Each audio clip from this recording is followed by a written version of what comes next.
My name's Pete Beard, road agent in the town of Deering for 31 years. I think you just told me that you already, how many years you've lived in Deering? 40, 50. 50? 50 years. 50 years. Have you lived here? Most of it. 74 we moved here. And where is here? Describe here. Where are you? My piece of paradise. On the Kentucky River on the Fishing Game Club Road. What's it like living here? It's awesome. It's awesome. What makes it awesome? Look out the window. You can tell for yourself. What am I saying? Kentucky River. Bird feeder full of birds. Snowing like the devil. Don't get any better. I bet you've seen this river doing different things. Can you describe those? Yeah, the closest oak tree right there. I've had the river there. How far away is that from the house? I don't know, 40 feet. But in order to get there, it has to go all the way to 202 in the other direction. So it takes a lot. That's the brunt of it. So we're talking about the river, and what are some of the changes that the river makes? Well, at one time, that was an island across from me. Now the river's redirected, and the island is closed off, and now it's making an island just below me here. How about over the course of the year, the different seasons of the river? It's up and down and up and down. You would think McDowell Dam would have more control, but they don't. It just, when it comes up, it comes up. Is the McDowell Dam the headwaters of? It's not the headwaters, but it's the flood control for the Kentucky. So how do you enjoy the river other than viewing? That rope swing out there, I got a 35-foot telephone pole in the ground, and I don't go off it anymore, but the kids that were this big still come here as adults, bring their kids to go off my rope swing. Yeah, that's the most enjoyable thing now. I don't paddle it anymore. I used to paddle a canoe. I've taken an outboard motor from here, taken it all the way up to Crescenti's in high water. That's fun. Stop and get a six-pack and come back, you know. It's kind of a dead end down this way, isn't it? Well, it is. You got to pick your way. Is there danger of going over? No. You'd get hung up in the rocks before you went over the dam. You close enough to where the covered bridge was to remember the covered bridge or feel a loss? Oh, absolutely. Describe it. A lot of fun was had on that covered bridge. A lot of sparking went on there.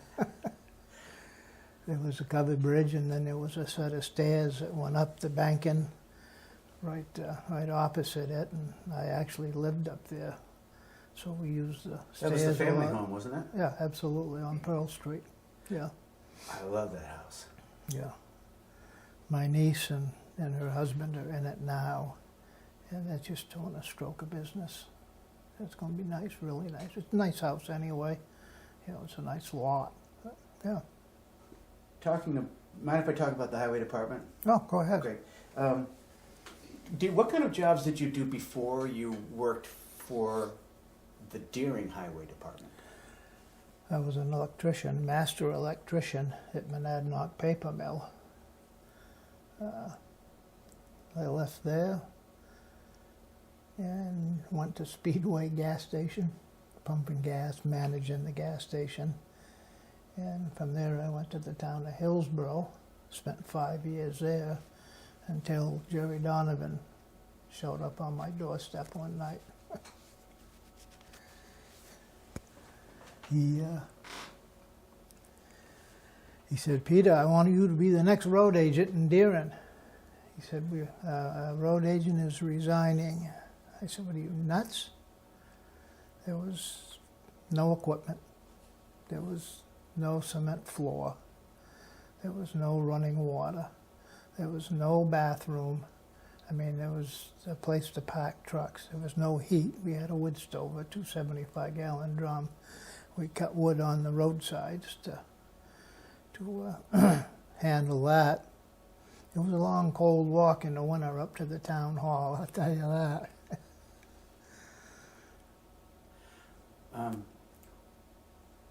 Who did you have in your crew? At that time, I had Alfred Kelly and Mike Moody. Remember Mike? Yeah. Yeah. That was it, just the three of us. Mike Moody was the one when I asked driving Wayne what happens if I hit a mailbox. He said, they go down.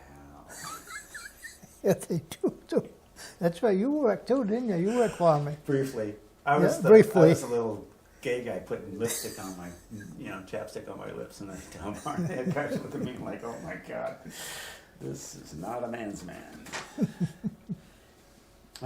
What made, over the course of your career and the people you've worked with, what were some of the most memorable people that you worked with in the town of Deering? Oh, I have to say Fawns, by far. Alfred Kelly.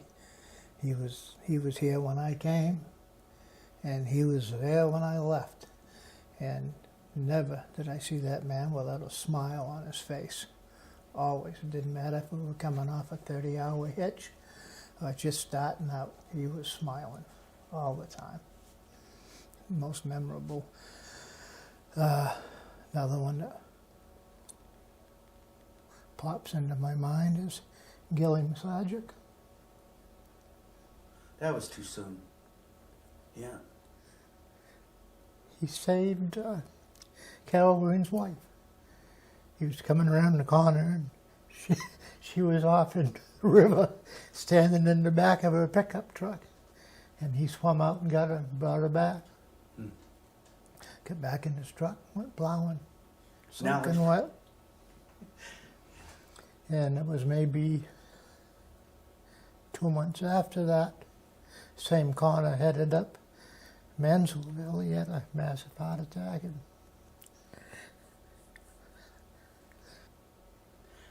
we're lucky to be around people like that. absolutely. Someone once said, is it about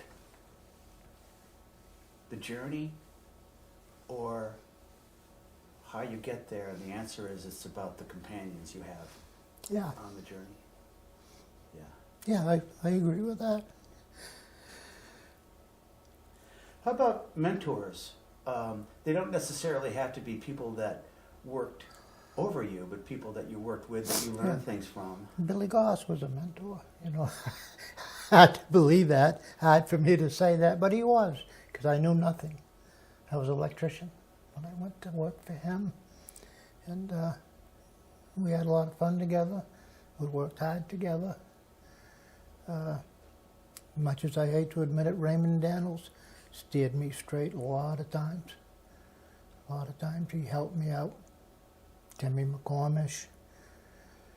Oh God, there's a bunch of them, but I guess Raymond Daniels, in all honesty, sticks out in my mind the most.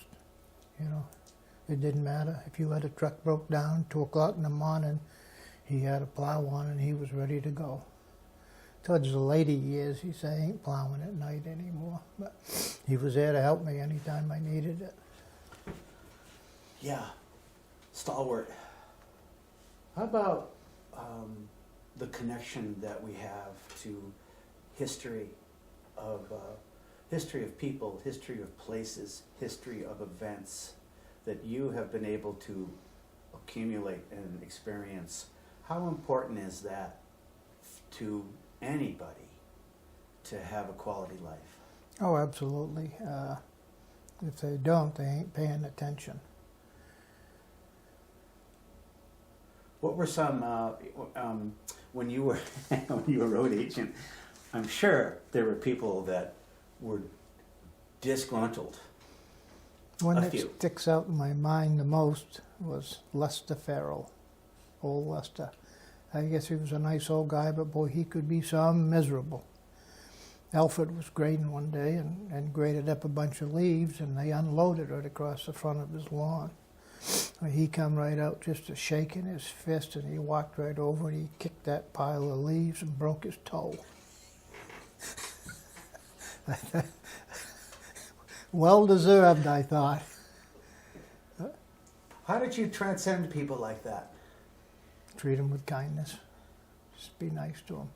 I remember one time at town meeting, I knew Ray Farrell was looking to get me for something. So I walked up front like I always do and introduced myself. And the first thing I said was, "Good morning, Mr. Farrell. How are you today?" And he was flabbergasted that I even spoke to him or addressed him, you know, and that just set the tone for the whole meeting. So How did you feel about speaking at town meeting? I enjoyed it. You know, the first couple of years maybe was a little tough, but after I, you know, got into the rhythm and see that I think they couldn't hurt me, I couldn't hurt them, I enjoyed it. Yeah, I did. I really enjoyed speaking at town meeting. Did anybody ever take you to task to a point where you really felt anxious at town meeting? We both know who that was. Ed Nail would get on me some quite hard. One year I had a road job planned, and for whatever reason he didn't want me to do anything. So they amended, they modified, they re-amended, they amended again. They finally passed the article with a $0 amount. I was flabbergasted. He just gave me the whole summer off. What's the matter with you guys, you know? But that was the tenure, that was his makeup. It was cruel. Yeah, cruel. No Cruel. other way of putting it. After being my best friend, you Yeah, know? and What mine. We were great friends. never felt so betrayed. Yeah, gone. The whole group is gone. Hey, what are some of the common threads that hold, that kind of keep West Deering as well as the rest of Deering together, tenuous as they may be? What are some of those common things that they all hold? West Deering is neighborly, neighbor to neighbor. You may not speak to somebody for months, but if you need something in West Deering, you give a call and you got it. That's the best way of putting it. It doesn't matter if it's Mike Magoo or Wayne Wilson, whoever it is. All you got to do is holler, and you got help, you know. And, you know, there was a lot of division at one time between West Deering and the other side of the mountain. But in actuality, it's still a town, and it's still the people's town, and they all love it. You make it sound obligatory. Just to be nice. No, Like my little brother has to come too. yeah. Back to the road agent. What were some of the hardest things about being road agent? Sometimes the work got a little overpowering, over-demanding, you know, on the big storms. One in particular being the ice storm of, I got the date here somewhere. Well, it don't matter. The ice storm of... 96, and there was another one in 2008. When was the ice storm? Oh, 2008. 2008, yeah. That was a whole different program. Never witnessed anything like that. I had the Paystar, and I had an axe right behind the seat, and I rode around, and with that axe, I knew the whole grid was down, just chopping wires to get them out of the road so we could get rescue, fire, or whatever through, which was very limited. You still couldn't get anything through. Travis and I were up on Sky Farm. All them great huge oaks like this were all blowing down. So we were cutting them out of the way. I had the loader and he had chainsaw, and we could hear them, and we looked, and they're coming right down behind us. We got out of here quick, you know, just got our way out and left it till it was over. I think there's a picture in the town report of Tom Rush's overlooking the whole valley when the sun came out. It's just one big glistening ice cube. Can you remember the sounds of the trees? Oh, like dynamite, cracking, snapping, popping. It was incredible. It was incredible. We took we had a handle on it more or less, and then we all took a night off, or some of us, and went up to Washington and helped Eddie Fair clearing his roads. You know, that was what you did, you know. But that was, yeah, that was a corker. That was. It was also before the onset of home standby generators being the Oh, norm. yeah. We were out of power for. Yeah, we were 15 days here. You know, all them kerosene lights were running, and cooler outside with your milk in it, and open it at night and close it in the daytime. That was incredible. Yeah, it was an incredible storm. I had taken the tractor and plowed myself out of Homestead Road because I was just bored, like day 3, you know, and hacked my way out there with the chainsaw, got out to Reservoir Road and looked right and looked left, and I saw you coming down with a few days later when the Reservoir Road was passable, but there were wires, and I happened to see you stop, get out of the truck with an axe, and chop that wire and get right back in. It's the coolest thing I've ever seen. And I said, what a ballsy move, does he know? Like, if he does it fast enough, it wouldn't matter, you know? Yeah. That was so Well, cool. only one end's hot after you cut it. The whole, from start to finish, it took about 10 seconds. Yeah. Stop, out, chop, in, go. Oh, amazing. That was amazing. Young and bulletproof. How about some of the things that you may have done as road agent that nobody ever knew about that made the world a better place? Well, I made some friends, Bob McWalter's wife being one of them. She called me one day, she says, Peter, you've got to come down now. I said, any hints, Mrs. McWalters, on what I'm up against? Just get down here now. So I went down. I got a picture of it too, and over here, and there was a snapping turtle about that big in her swimming pool. You get that out of there, she says. I said, yeah, I can. So I had my clothes on, but I waded into the low end, got a stick, and I got him to chomp on the stick, and I grabbed him by the tail, and I drug him out, and ate him. Another one was Esther Titcomb. She called me one day. Peter, I need help now. All right, Esther. I'm pretty much used to anything now, you know. So I went down to Esther's, and she had a renegade woodchuck in her garden eating her veggies. So she wanted to know if I could take care of that. So I did. I dispatched him. I didn't eat him, though. And got rid of him. And there's 2 friends for life right there, you know, that they were friends anyway, or they wouldn't have called me. But I wasn't above a good on Mansellville Road. There's an old lady that lived there across from where Dougie Connor lived. And I come by one night. I think everybody had gone home, and I was in the grader just going out cleaning stuff up. And she was parked beside the road. It was after midnight, and she was shoveling her driveway. Get out of the way, ma'am. I'll take care of that for you. So I plowed the driveway for her. Not the whole thing, because I had a road grader, but I got the end out so she could get in. And that was a common thing to be done in my tenure. Alfred would do it. Anybody would do it if they saw somebody in need. You know, if they'd been a strapping young man, well, I'd give him a horn and a wave on the way by. But, you know, she needed help, and look at them juncos. Mm. Everything's black on white out there. We got Yeah. blackbirds at our place, too. Who else would they have called? Nobody. And Nobody. that role was never, you were never appointed in that role. No. I just did it. You know, you had to do what you had to do, what you morally thought was good. You know, I'm trying to think of, I got hung out to dry on a couple of things I did, but I can't recollect them right now. They may come back, you know, in the course of this chat. How did you prepare for extreme weather that was coming? What were some of the things that were part of your routine? What are you doing? Crossing my fingers and hoping it goes away. No, every storm, you treated every storm like it was going to be the worst. The plows were on, sanders were on, 1 or 2 of them were loaded with salt, 1 or 2 were loaded with sand. And when the bell rang, I called the guys, and they didn't have to get all crappy getting ready because the trucks, everything was ready to go, you know, a couple inches of snow when we were on the road. And did it ever vary?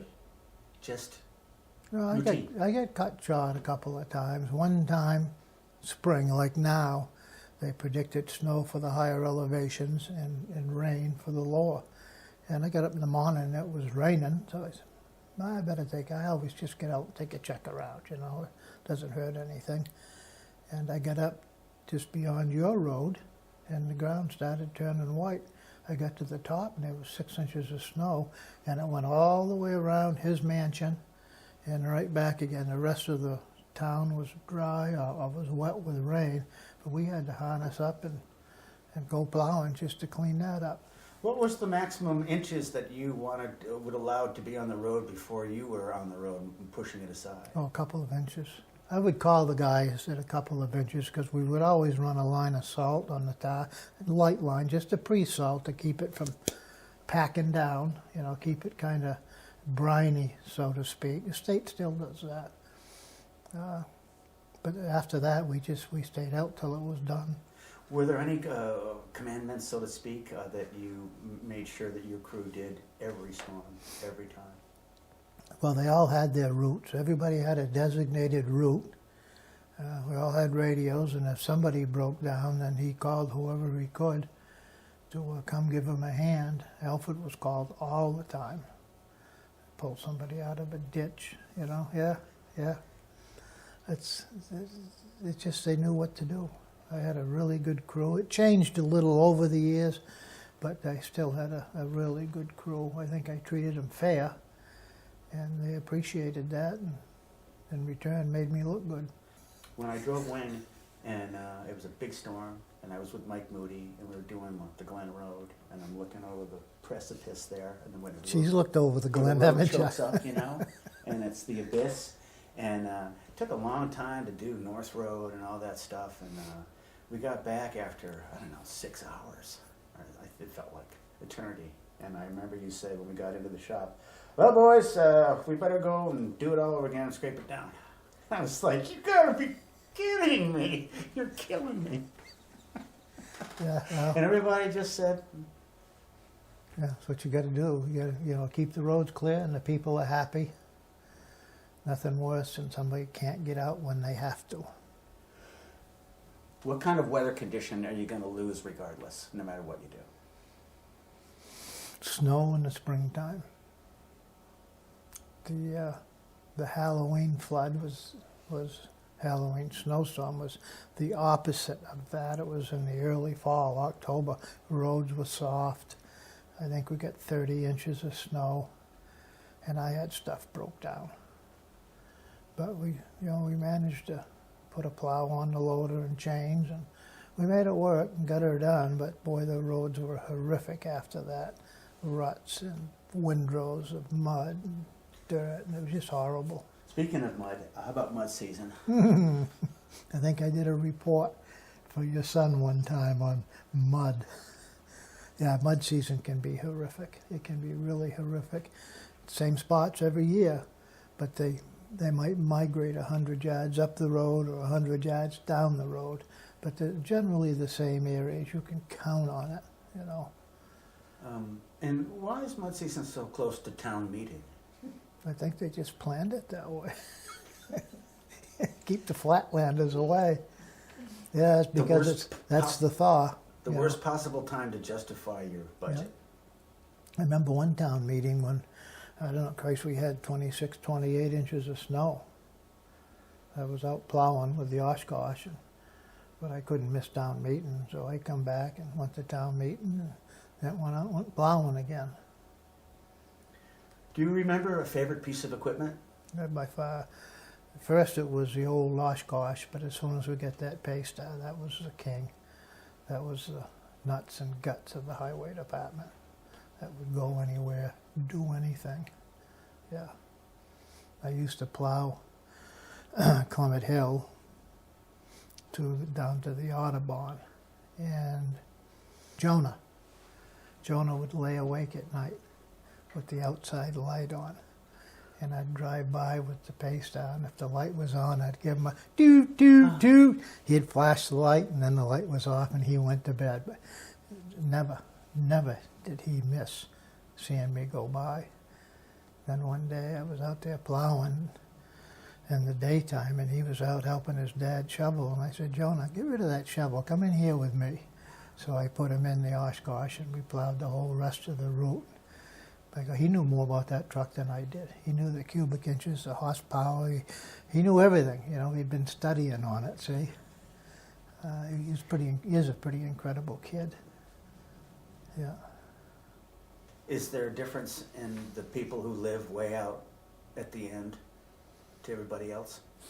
No. What I used to tell everybody is if you're first on the plow route, now you're last. You know, I had my plow routes set up so they were contiguous. You know, nobody got left off. You didn't drive by Audubon and leave it. You went down, turned around, come back, and continued on. So everybody got the exact same amount of service. Everybody, even Hedgehog Mountain. You know, the only fair way to do it. And as I say, Ed Neal used to bitch all the time, but maybe sometimes he was last twice. What were the hardest roads in town to plow?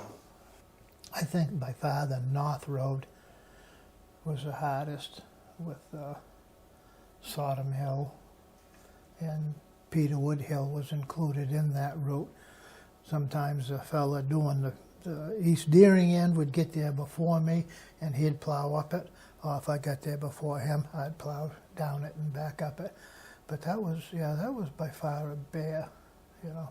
It took 3 truckloads of sand to sand it. And that in itself is 4.5 hours, just sanding after you're done plowing, you know. When you're all done plowing, you could add 6 hours to your time. You know how professional athletes prepare for their games? They have a meal, they get into a zone. Did you do that as road agent? Yeah, I just jumped on, went for a ride. Didn't bring a special snack at all? Some of the people took care of that for me. Speaking of which, in their mailboxes. Yeah. If the flag was up, it was worth stopping. Sandwiches, yeah. You never knew what it was going to be. And did they bring things to the town barn? Oh, absolutely. We always were getting cookies and brownies and sauces, you know, macaroni, whatever, you know, crock pot stuff. Yeah. I think I brought you a 6-pack of beer once, and the timing was wrong. That blew up. That blew up. Bad idea. Sorry, Peter. That was fine. I enjoyed that. Well, how about some of the most ludicrous requests from people? God, I got to think on that one. You know, Kay Bliss wanted me to dump the cordwood that I sold her up onto the porch. I said, Kay, it doesn't work that way. Yeah, no. Let me get my truck on tippy toes. Kay was quite a girl. She used to spend a lot of time out on her sun porch, sunning, when I was younger. Enough said about that. Boy, the most I didn't know Kay was ludicrous. so randy, but I've heard that story more than once. Kay Bliss. Yeah, I would never think it, would you?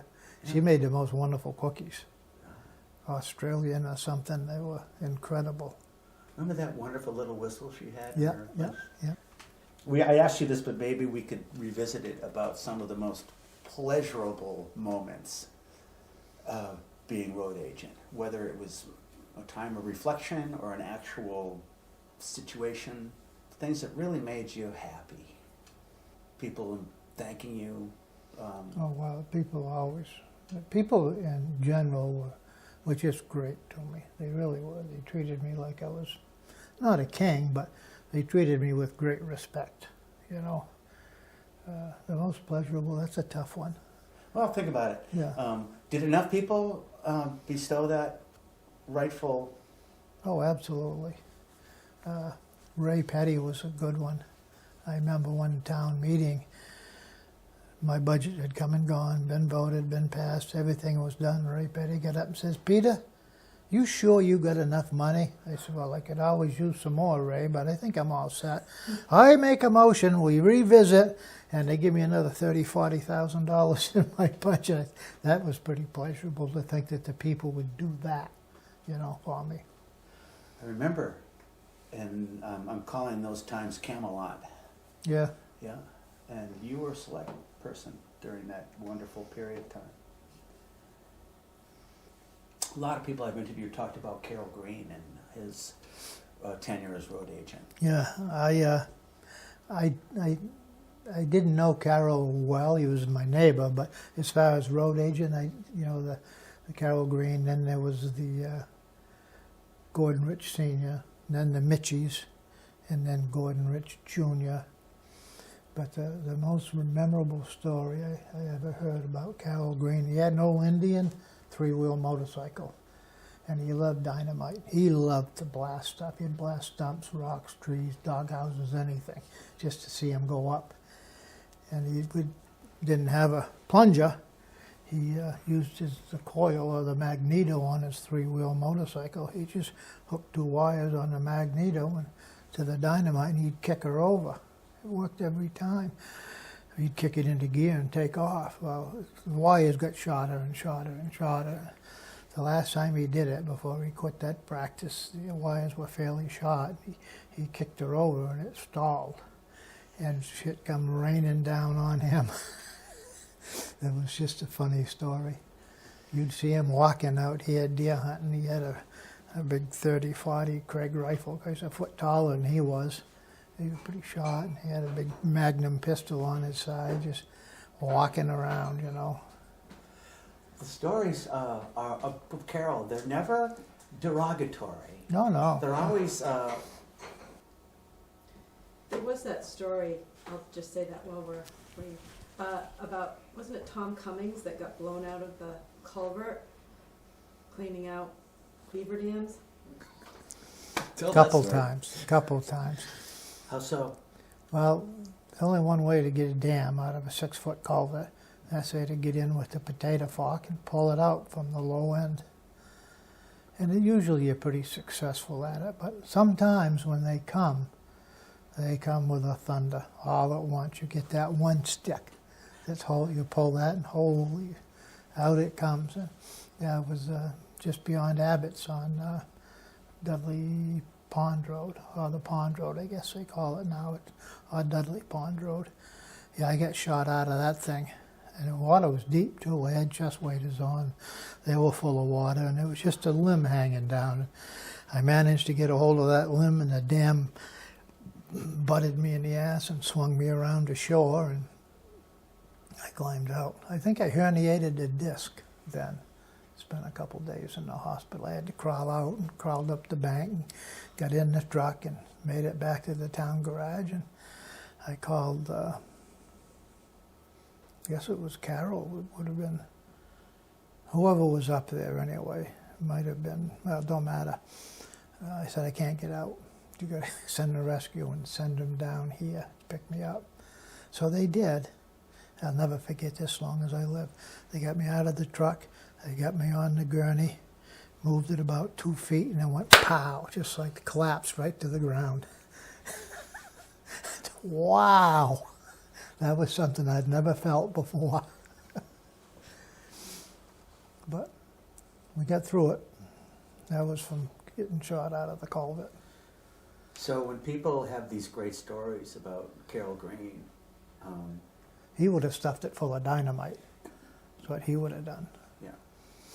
yeah, are there going to be stories about you? Mm-hmm.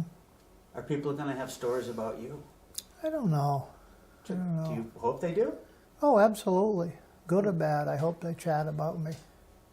Yeah. Of course, Alfred would be the one to have all the stories. Well, over time, I think it parses out to only the good stuff. Yeah. You know, Yeah. if you're It's like working at the paper mill. I don't remember any of the bad times, just the good times. And the same with the highway, I suppose. Another thing to add, I don't know, you talk about being up against the wind is, I think it was the day before Christmas or 2 days before Christmas. I was down the lake having a couple. I was working time, but I was down the lake having a couple of toddies with Bill Ryan and a few of them guys, and they put a snowmobile through the ice. So I went down, give him a hand getting it out, you know. And Ed Nail had called the cops, and the cops come down, and they got me to the town hall. Keith Murdo was a selectman at the time, and Stan Farmer, and they had us all arrested. Remember that? Oh yeah, we were all arrested for the East Deering Bridge. Oh, Remember that bridge? Yeah. Stan Farmer. Oh yeah, there's a blast from the past. Yeah, that was a strong personality. wouldn't you say? Absolutely. I liked Stan. So did I. I liked him a lot. I saw Stan Farmer stand up to Ed Nail Yeah. in such a way, and I think that maybe you took him to school on that one. Was that before or after Ed came hard at you? Was Stan before or after? Oh, I think it was during. Yeah. Very impressive Yeah. to Yeah. see someone's He's a metal being submariner. tested. He was a submariner. Yeah, I have a lot of respect for Stan. A lot of stories going around this and that, but I have a lot of respect for Stan. And why? Why do you respect him so? Just upright, honest, forthcoming person. This is what it is. This is what it is. He took me under the bridge down here to Bartlett Hill and said, Peter, I'm going to ask you this, and I'm going to ask you this once. Is there anything to this story that Ed Nail is spreading about the inferiority of this bridge that's over our head? I said, absolutely none, and never mentioned it again. And it was the truth, you know. And he stood up for it, which is even better, you know. Yeah. Yeah, he was a good person. Bill Allen was the one who maybe caved on that one. He's the one, well, maybe not so much. Bill Allen, Yeah, Bill was a funny fella. wasn't he? Yeah. Changes in the town of Deering in the course of your life. Changes that you saw in your daily routine as road agent, perhaps, and changes in people, attitudes. I think it's not so much, well, I don't want to begrudge the current road crew or even the prior road crew, but they don't have the dedication, zero dedication, that I experienced or that I was forth with, you know. There's just no dedication. They don't, Hedgehog Mountain might be 2 days before it gets plowed. And there's only one house up there, but there's one house that should be plowed out. It's unacceptable. How do you sustain that kind of dedication? Where does it come from? For me, From if you're on the road crew, and you want to be dedicated, how is that spurned? How is that encouraged? Where does it come from? well, it comes from the road agent. He's the one that starts it, you know. And I never, ever, ever asked any of my guys to do anything, including climbing in a culvert, that I wouldn't do myself. Never. You know. Can you explain the importance of the Fish and Game Club to the town of Deering? I think Fish and Game Club's been here since 1945, 50, in that time frame. It's always been a central focal point for the town of Deering, from chicken barbecues to the kids' fishing derbies. We've had black powder rendezvous, canoe races on the river, archery course. I mean, it's limitless the amount of things we've done, and all free, all open to the public, open to the town of Deering, and further. But yeah, and now it's even more so with this 250th or whatever it is. It's the Fish and Game Club is just going overboard to make things work. I think there's some animosity coming out of the town hall. Somebody wants to be in charge, and they ain't gonna be, no matter what. So the Fish and Game Club has taken over to make it work, and they're doing a grand job of it. This leads me back into, we talked about the importance of being connected to history. How important is that if you want to lead the town in an elected position? History, As if I were elected, I wanted to run for selectman, for example, how important is it for me to connect to the history? oh, absolutely, absolutely, it's very important, very important. You can come in and make all kinds of promises, this and that, and if you are not connected to the people in town, the history of the town, you ain't gonna make it. They ain't gonna allow it. You know, you may get in, you get a tenure, but very few make 3 tours of 4 tours of selectmen. Very few. Where are some of your favorite places to go in Deering?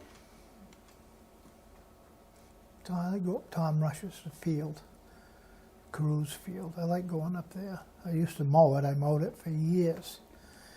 And I go up there and sit, just look down at the reservoir. That's a favorite spot. Any place you park is a good spot in the town of Deering, as far as I'm concerned.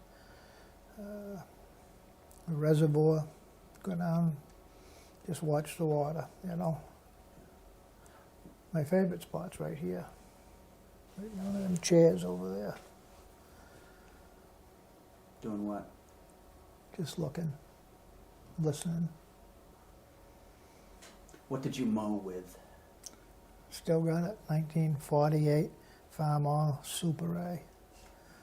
Yeah, I still got it, still mow. I don't mow fields like I used to. At one time, I mowed all the fields in Deering, all of them. What was the attachment on it? Side-mounted cutterbow. That's what they call a high-lift mower. I mowed the town itself a couple of times. How many years did you mow fields? 25. You were never home. No. No. What's it like to mow a field? Where do you get to when you're doing it? Oh, I could be anywhere. Very seldom am I mowing. I could be anywhere. You always mow in a circle, clockwise, and then counterclockwise the last time around. But I could be anywhere. I could be deer hunting, I could be striper fishing, I could be just wandering. I used to like to have a radio, but you couldn't hear the machine, you know, and it's pretty important to hear that thing when it's clattering away. Isn't it incredible how you can remember where every rock is Absolutely. in every field? Every rock, every on the roadsides, every boundary marker, steel post. I couldn't tell you where they are now, but if I was mowing, I'd just get to it and automatically pick up and go over it. I don't know how it works, but yeah. One time I was mowing up in Carews around the pine tree, where the ski tow used to be. And geez, I looked down, son of a gun, there's a deer antler, a nice one, 4-pointer. I see it just as I chopped it in half. I got quite a few sheds out there, but this is one I didn't get. So I got off the tractor and I walked around looking for the other one, thinking it might be near. I didn't see it. I got back on the tractor and made another half a loop, and bang, I chopped the second one in half. So it ain't all wine and roses, you know. Yeah, mowing was fun. I enjoyed that. Yeah. I mowed for Hillsborough a couple of years, their town. Yeah, I guess I did spend a lot of time away. Were there any events, places, people who, about Deering, that make for good memories for you? Doesn't have to be one or two. Yeah, I used to love our chicken barbecues here because the whole town, we'd have 300 people here. The whole town was together. You know, we used to have 5 kegs of beer, and it was a grand old time. You know, them times are gone. We're still going to have a cookout this year, a chicken barbecue, but the 5 kegs probably won't be there. Do you think we can recoup some of that good time? Is it possible, or is it just something we remember? No, I think we can. I think the intention is to do it this year, this July. We're 250th, we're going to have a big barbecue along with the Tom Rush concert. Yeah, I think it's up to the people who want to remember it, that will remember it, and those that let it go by, let it go by. It's their loss, you know. Your parents, Polly and Franny, yeah. where did they live? I lived on the end of High Street. Well, there was a farm there, 2 barns, a few cows, pigs, chickens, and there was an apartment upstairs, and that's where I was born, in the farm. And not too many years later, they moved to Pearl Street, which was just a rifle shot down the road, and that's where we spent the rest of our lives, right there. But we used to go down the farm. Every kid, there was 6 of us, every kid had a night. They stayed overnight. My grandmother used to have this piece of soapstone, about this wide and that tall, with an iron handle on it. And she had an old kerosene pot burner in the kitchen. And that soapstone hung on that pot burner all day long. No heat upstairs. And when nighttime came, she'd wrap that thing in 2 or 3 blankets and put it at the foot of your bed. Well, you wouldn't even get your feet near that thing. In the morning, when you woke up, you were wrapped right around it. You know? Yeah, that was a pretty memorable time there. Yeah, we had a lot of fun growing up there. Painted the beagles green and did all kinds of kid stuff, you know. I say I had a Norman Rockwell childhood. Where did you go to school? Hillsborough. Yeah. What did you think of Daring? How did you feel about Daring residents? Back then, Mm-hmm. they were just people. People just like in Hillsborough. Shot my first deer in Deering. Did a lot of firsts in Deering. Where'd you shoot that deer? Lazy Brown, Sodom Hill. Who were your neighbors above you in Hillsborough? Erskine Broadley. He was a blast from the past. Uh-huh. Broadly, sure. Yeah, he took a 12-foot rowboat one time out to put in at the Nubble Light and took it out to Boone Island.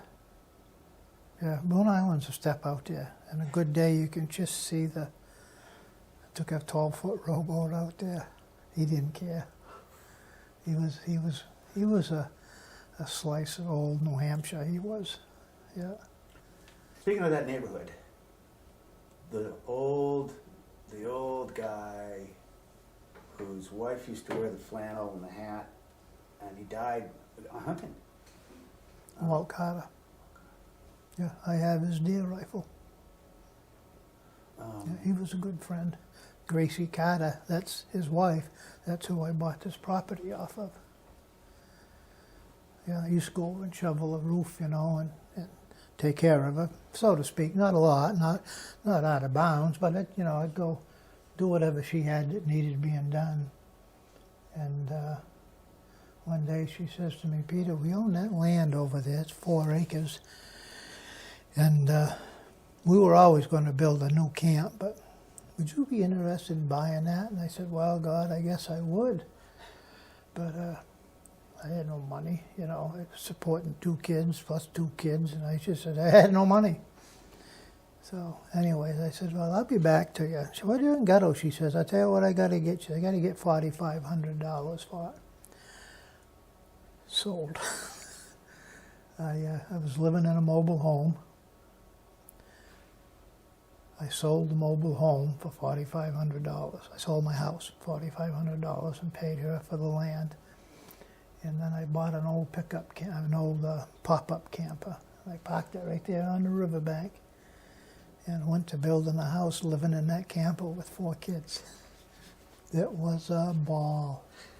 You know, every night was a campfire and guys coming over and drinking beer, and I had a coon dog at the time, so we'd coon hunt at night, and it was just an incredible time, and I call it my childhood. I was 25, huh, Lou? But it was just an incredible time. Did you always have dogs? Yeah. Beagles, and then Labradors, and the 1 coon hound, but didn't take me long to realize if you were going to be a full-time coon hunter, you couldn't have a job and you couldn't have a wife. So I let the dog, well actually the dog died, but I didn't replace her. Beagles are a unique dog too. Oh, they're awesome. They're awesome. I had them living right here in the house with me, you know. So bright. Yeah, yeah. I've raised litters for several years and sold them. Well, I love listening to a beagle Yeah. on track, you know. Yeah. Yeah. That you don't see much of that anymore. No, Why? no rabbits. I mean, there's rabbits, but not like when I was growing up and running the gas station. Every day the kids from school would come down and take over second shift. I'd come home, get the beagles, and head out in the swamp. And I'd run the dogs every night till whenever. It got dark, and they usually come home. If they didn't, I'd leave my coat side the road and pick them up later on, you know, because they'd always come back to the coat. But I get my limit of rabbits every day. There's people that say that's why there ain't no left. I shot them all. I didn't. But the hawks, the coyotes, everything, the bobcats, everything is, we got to protect them all, you know, and they're running out of stuff to eat. You get a lot of woodpeckers and yellow-bellied. Rodney and Barbara had several stuffed that Bob Garland had. Yeah, They were heart. huge. They Yeah, were, that- you know. He did that over there. Yeah, Bob carved that out. Oh, look at that. Chickadees Yeah. up there on the wall. Yeah. He made that woodcock and a couple of nuthatches up there he carved. This is where I lament not being more social and more out there of the people that I missed really getting to know that aren't here anymore. There's a lot of talented Bob people was a there. slice of old New Hampshire too. He was Yeah. unique. And boy, it wouldn't take him long to tell you what was on his mind if he disagreed with you. You knew it. Yeah, he was a good boy. You taught me about putting your coat down when my little girl was a puppy, and I brought her down to the lake, and, Yeah. and she wouldn't come back. I put my coat down. There she was. Yeah. Yeah. Thanks. I for did it up Concord End one time. Old Wally Carter, he was plowing up there. I got a call that night, 9, 10 o'clock. He was into his cups pretty well. Beard, he said, "You goddamn fool." He said, "You left your coat side the road up there on Concord End." I said, "Yeah, I know I did, Wally. If you hadn't have taken it, you could have picked my beagle up too." It was funny. Yeah, I'm probably getting off the subject, but it don't That's matter. okay. now, does it? I had a female beagle. Her name was Babe. Good rabbit dog, real good rabbit dog. But she chased a deer, and she took a deer out here in the swamp, went up over Hedgehog, and there, as I could figure, she crossed the highway and went up on Gibson. I said, "Jesus Christ, she ain't coming to a coat, you know. She's gone." And that was it. She was just gone, never to see her again. So I thought. That spring, March, April, May, I had a lady from Bardon Hill call me up. "Mr. Beard, do you have a beagle?" I said, "Well, I got a couple of beagles." She said, "Well, do you have a female?" I said, "I had one, but I lost her." Well, she says, "I got to tell you what happened." She said, "We had a beagle show up here. My daughter let it in the house, and it had no collar. Well, I was vacuuming the other day with the vacuum underneath her bed, and when I pulled it out come the collar." The girl fell in love with the beagle, took the collar off, threw it under her bed. So I went in, and Christ, there she was. She weighed 20 pounds, you know, fat and happy, sitting in a recliner. She didn't even want to come to me. Eat dog food, why would I want to do that? But I took her anyway, and the girl was heartbroken. But I had a litter later on that summer, so I took a puppy up and gave it to her. I don't think the mother was too happy, but anyways, I felt that I'd done the right thing, and I got my beagle back. So what have you learned about just people, human nature, and character, and the people that maybe aren't so nice? And you can see it, as we all can in this room, how it affects the big picture. And how do you feel about just waiting them out? Yeah, be slow to pass judgment. You know, everybody's got something going on that they ain't sharing with anybody, and maybe that's affecting them, you know. I'm not always as good at that as I'm saying, you know. Sometimes you get mad and you got to let somebody have it. But a lot of times, you know, discretion is the better part of valor. Somebody's miserable and hateful, you know, if they ain't bothering you, let them go. They'll come around or they won't. If they won't, it was never intended to. So Lou's, you too have Lou's experience. really good at it. You know, she can tell you, I ain't got a good feeling. And if you ain't got a good feeling, chances are it ain't good. Yeah. I Yeah. take everybody for, I'm too easy, I guess I would have to say. Too easy going. We need people like you. You know, not all of them though, not everybody. No. So is that a privilege? I'm happy where I am. Yeah. Don't know if it's a privilege or not, but yeah, I'm happy with my attitude. That's Anything fine. more to do? You know, I guess I listed the equipment changes over the years. You know, we started, I had a Austin Weston obsolete grader, a York rake, and two military dump trucks, just cabin chassis, no Sanders, and an old Dodge pickup truck, and that's what we had for equipment. And when I retired, we had a John Deere grader, we had a big loader, we had a rubber-tired bucket backhoe, we had two six-wheel dump trucks, we had three 10-wheel dump trucks, we had the Paystar, we had a water wagon, we had air compressors and jackhammers and all the stuff you needed to do road work. Unfortunately, I think a lot of that stuff is gone now. I think our predecessor just, it represented work, and work wasn't a top priority. And maybe it just wore out, I don't know, but I'm still, I get depressed when I think about it, and I really do. I say, what the hell is going on here, you know?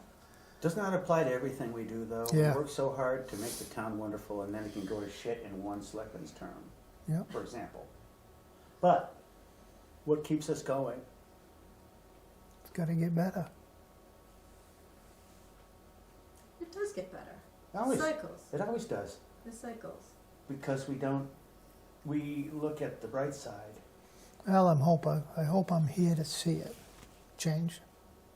I don't know. We got a tumultuous time coming up with a new road agent and prospective new road agent and all the goings on. I don't know. Bee Hunter. Yeah. Bee Hunter and I were very close. Mhm. I'd go out and have coffee with her, you know, scouting the roads out and this and that. And in the springtime, she says, Peter, I got to get my mail and I don't dare walk. I said, I'll come in and check the road out, and if you don't mind, I'll get your mail. If you want to go out and get it yourself, I'll go with you, she said. So I went in and got her, put her in the old Army 4x4, 6x, whatever, you know, the old Pelter. Son of a bitch, I hit a soft spot on her side and dropped right in about 2.5 feet. She looked at me, her eyes were that big. I said, well, Bee, looks like we're walking from here.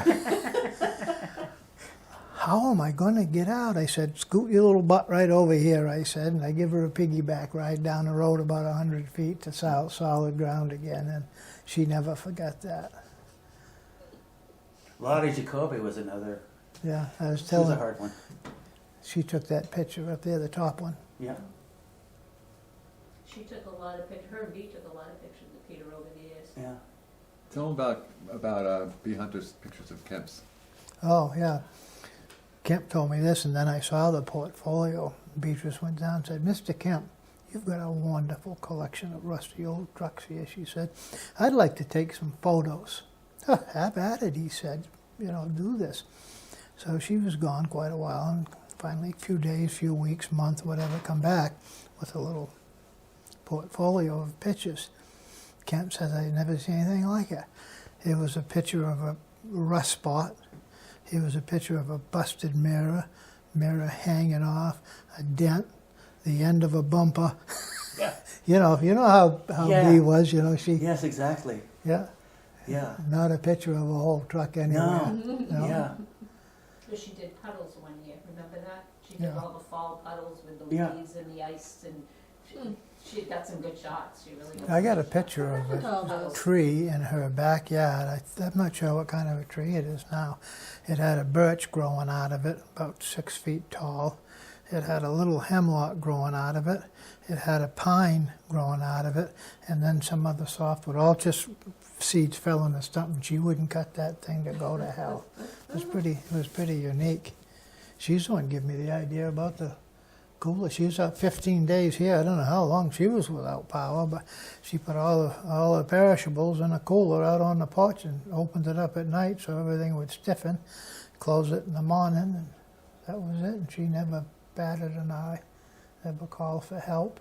I'd go out and check on her, but she didn't need any help. Hunters used to come up and stay in the Valley Hotel, Yeah. John and Bee. And my grandfather run a general store right in Hillsborough on the corner there, School Street in Maine. And he sold them, whatever. But they stopped in one day and Beatrice says, Earl, we've decided, that was his name, Earl, we've decided that we want to settle in this area.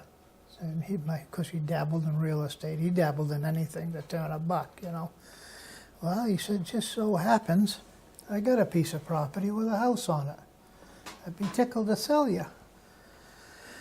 So she says, well, can we see it? And he says, well, yeah, I'll take you out. He dropped him and her off at the tower because you couldn't drive in, you had to walk. They walked in, fell in love with the place. Walked back out through the mud and said, we want it. Well, Earl says there's one little issue. He said, I sold it 2 weeks ago to a fella from Vermont, but I haven't seen any money yet. He says, and I doubt that I will. Nothing signed. He said, so I'll tell you what. You buy 2 bottles of whiskey for me, and I'll go to Vermont and just clear the air with this guy, and then you can have the house. So B says we bought 2 bottles of whiskey and bought the house. That's how they did business back Great then. way to seal a deal. Yeah. Yeah. Another neat one is my grandfather was in charge of New Hampshire Power before it was public service in the area. He was in charge of all the power stations. There was a power station here, and there was one there, and there was one there, and there was one down just below Jimmy Morse's. If you look carefully, you can see the granite abutment on the other side of the river. And my grandmother used to run it. She had an old apple crate she'd sit on and do her knitting and run the power station. And he came down and got her, and he says, Vanessa, we got to go. The dam's going in Hillsborough, and you got to get out of here now. So he took her out, and that was the end of the dam, end of the power station, the end of everything. Hmm. Kind of a... She was the only woman to run a New Hampshire power plant, and she was the only woman to run Railroad Express. When it used to come That's in back on in the train, days, it was when you had to stacked throw the with breaker with 2 GPS hands. Yeah. and then The the cycles had to be just right, and you, all boy, the oh batteries boy. Wow. and And they if were it didn't ready go, for it retirement, didn't they go, were that pow, ready right to back, Hmm. Yeah. So the power stations, they were running electricity and there was dams and power stations Yeah. all along the Kentucket? Yeah. Well, probably not just the Kentucket. Oh, But then they were everywhere. gone Oh, and they the just went. Flood. 38 took them out. Took out the bridge in Hillsborough. Standing in the middle of the ditch, and it's over his head, all the way up the hill. Yeah. Thousands and thousands of yards of gravel we hauled. Yeah. They're all around the clock. That's actually Yeah. John McAllister doing that. The last big job you did was Clement Hill Road, wasn't that? Those are great pictures. No, Yeah, No. this is over to the farm. County Road, County This is Road, Audubon yeah. yeah. And, I get sick to my Oh, stomach. Those are the days when I we look got at that snow. long straight crack in that, and why nobody will seal it. That's They- the beans. Brian Oh, didn't believe in beans. crack sealing. Mhm. This guy doesn't believe, he put money in for it, but he doesn't believe in crack sealing. Peter, you gotta get rid of Why those. would you let him go to hell like that,